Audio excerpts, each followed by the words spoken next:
My wife texted, "I want a divorce. All communication through my lawyer." I replied, "Understood." Then I canceled her credit cards and cut all financial support. 72 hours later, her lawyer was frantically calling me. I, 42 male, am still processing, but mostly just operating on autopilot. Feels weirdly calm. 3 days ago, Tuesday afternoon, deep in work spreadsheets, my phone buzzed. My wife, Olivia, 39F. The text was short, brutal. Olivia, "Ethan, I want a divorce. Please direct all future communication through my lawyer, Mr. Peterson. His contact details will follow." 15 years of marriage ended via text. No warning. We'd had dinner the night before, talked weekend plans. Normal. Nothing suggested this. I stared at it for maybe 5 minutes. Shock, hurt, anger. Yeah, all there simmering below. But surface level, cold clarity. She set the terms, lawyers only. Okay. My reply, understood. Then practicality took over. Legal channels meant informal marriage arrangements were instantly void. We always kept our main finances separate for day-to-day stuff. Learned that lesson from my parents' messy split. She had her personal account, I had mine. Credit cards. Olivia had supplementary cards on my accounts. Not joint ownership, just authorized user status. I granted. Logged into banking apps. Click. Cards canceled. Reported user no longer authorized. Done. Allowance. I transferred her a monthly sum to her personal account for discretionary spending. Logged into my bank. Cancel the recurring transfer. Effective immediately. Shared subscriptions. Netflix, Prime, etc. Under my name. Logged out all other devices. Changed passwords. She wants streaming. She buys it. Car. The car she drives is leased in my name, my insurance. Didn't cancel insurance immediately, too risky for everyone on the road, but noted to discuss the lease transfer with my lawyer ASAP. Gas card tied to a canceled credit card. Useless now. Took maybe 30 minutes. Not revenge. Just accepting the new reality she dictated. She drew the line. Lawyers only. Fine. Lawyers work on formal agreements, not assumptions based on a marriage she just ended. Her lawyer's details arrived via email an hour later. Forwarded them straight to Miss Cole, a top divorce attorney a colleague recommended. Emailed Miss Cole. Received text demanding divorce. Lawyers only. Complied. Need immediate counsel on next steps.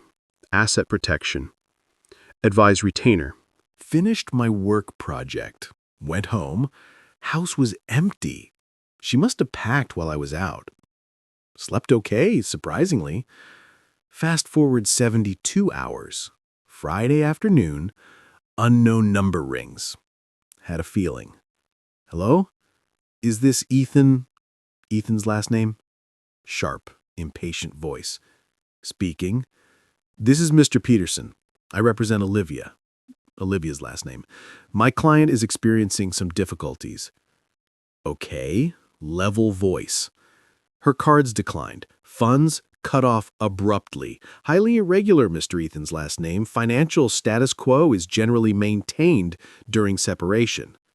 Mr. Peterson, I said calmly, my wife texted Tuesday demanding divorce, stating all communication must go through you. I acknowledged and complied. Informal financial arrangement ceased. Future support needs formal legal discussion through you and my counsel, Miss Cole, whom I'm retaining. Pause. Paper shuffling. She needs funds now. Necessities. Accommodation. Accommodation? Genuine surprise. Where is she? Not pertinent. You acted in bad faith, cutting her off without warning. Mr. Peterson, voice cooler now, my wife unilaterally ended our marriage via text and set the lawyers-only rule. She ended the status quo of trust and communication. Financial support will be determined legally, not by frantic calls over declined cards she wasn't the primary holder of. Longer pause. My client seeks emergency financial relief, he said stiffly. Her prerogative, I replied. Direct filings to my attorney, Miss Cole. You have her details? Yes, he clipped. Excellent. Conversation concluded per my wife's directive. Good day. Hung up. Heart pounding now, adrenaline kicking in, but also validation. She wanted cold and legal. She's getting it exactly. Waiting for Miss Cole's call. This is just the start. Update 1. Been a week since the text. Things heated up as expected. Thanks for the comments, DMs. Good to know I'm not nuts. Miss Cole got back the same day Mr. Peterson called. She's good. Confirmed my actions were logical given Olivia's text. Advised, document everything. Mr. Peterson's first move came Monday, formal request for emergency temporary spousal support plus exclusive use of the marital home, which she'd already left, lol. The amount? Astronomical. Basically wanted me to fund her old lifestyle plus new housing plus legal fees. Entitlement level? Expert. Miss Cole responded, countered with much lower temporary support based on actual need, not wants. Noted she left the home I still occupy, highlighted her lawyers-only rule and my actions as a direct consequence. Then the personal attacks began. Olivia's BFF Haley called Wednesday night. Answered, hoping for intel. Mistake. Ethan, what the actual? No. Hello, Haley. Tiredly. Don't Haley me. Olivia's on my couch. You cut her off. She couldn't buy groceries, making her homeless? Haley. Olivia demanded divorce via text. Lawyers only. I respected her wishes. You know she barely works. How can she live? She's terrified. Olivia's part-time graphic design gig nets 1 couch month. Mostly fun money before. She hired a lawyer before talking to me. I said, financials go through him and my lawyer, the process she chose. Cruel, vindictive after 15 years. She was emotional, made a mistake. Instructing lawyers only is a specific mistake. Hiring Mr. Peterson, also a mistake. Silence, then. She deserves support. You always took care of her. And I would have discussed things amicably if she hadn't nuked the marriage via text and lawyered up. She set the rules. We follow them now. She'll take you for everything, Haley spat. She can try, I said calmly. Filed legally, my attorney handles it. Not discussing this further. Goodbye. Click. So, I'm the bad guy for following instructions. The narrative she's spinning is pure victimhood. Also got a bank alert yesterday, an attempted withdrawal from an old savings account. Turns out there was one joint account we'd opened ages ago and completely forgotten about. It wasn't part of our active finances. It only had about $500 left in it. Olivia apparently found the debit card and tried to drain it. Bank flagged the sudden activity on the dormant account. Went straight there, explained the pending divorce, froze the account pending legal agreement. Not about the money, it's the attempt. While her lawyer screams bad faith at me, Miss Cole says this actually helps us. It shows Olivia isn't just passively waiting, but actively trying back channels outside the process she demanded. Waiting for the emergency support hearing court date. Olivia's still couch surfing at Haley's. Mr. Peterson must be realizing his client expected a blank check, not reality. Feeling less shock, more grim determination. This is going to suck. Update 2. 3 weeks later, okay, it got dirtier. Shocking, I know. Had the emergency support hearing last week. Olivia was there, looking stressed, avoiding my gaze. Mr. Peterson argued she was destitute, victimized by my malicious actions. Miss Cole calmly presented the text. Olivia initiated lawyers only. Bank statement showed I canceled supplementary cards and allowance tied to my accounts after the text. Proof I still paid mortgage, utilities, lease, insurance, major fixed costs. Evidence, her attempt to drain the dormant, forgotten joint account after demanding lawyers. Her income, her part-time graphic design earnings, proved she wasn't destitute, just missing discretionary funds. Judge wasn't buying Mr. Peterson's drama. Asked Olivia why no prior discussion, she mumbled, intimidated. LOL, I'm not. Judge seemed skeptical. Results: temporary support ordered. Way closer to our figure than theirs.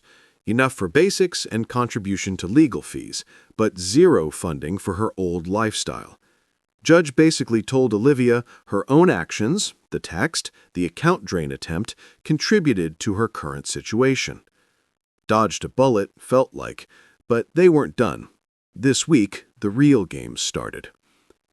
Dirty trick number 1. Call from my HR. Anonymous complaint. Alleged misuse of company resources for personal legal stuff. False. Used personal devices and own time. And erratic behavior suggesting instability. Thankfully, my boss knows me. Complaint was vague. HR checked logs. Nothing.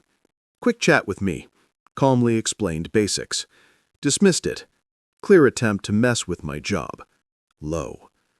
Ms. Cole noted it. Tough to prove anonymous source, but adds to a pattern. Dirty trick number 2. Olivia's mother called. Tears. Accusations. How could you? She's struggling. Judge unfair. Give her more money. Think of the years she gave you. Same response. Olivia chose this path. Lawyers handle financials as she requested. Can't discuss. Called heartless. Hung up. Relentless emotional manipulation. They really thought I'd just keep paying forever. My response? Sticking to logic under fire. Their tactics just clarified the situation. Simply reacting wasn't enough.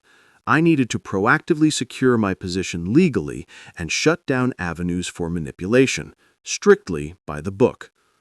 The car. Ms. Cole sent Mr. Peterson a letter. Temporary support established. Olivia needs to handle the car. Take over lease if qualified, or return it. I stopped payments next cycle. Insurance coverage, which I'd maintained, would cease concurrently 30 days. Her problem to solve within the legal framework. The house. Filed for formal exclusive use since she left and judge didn't grant it to her. Started valuation for sale or buyout. Buyout unlikely given her finances. Establishing clear legal control. Asset division. Pushing for immediate full financial discovery.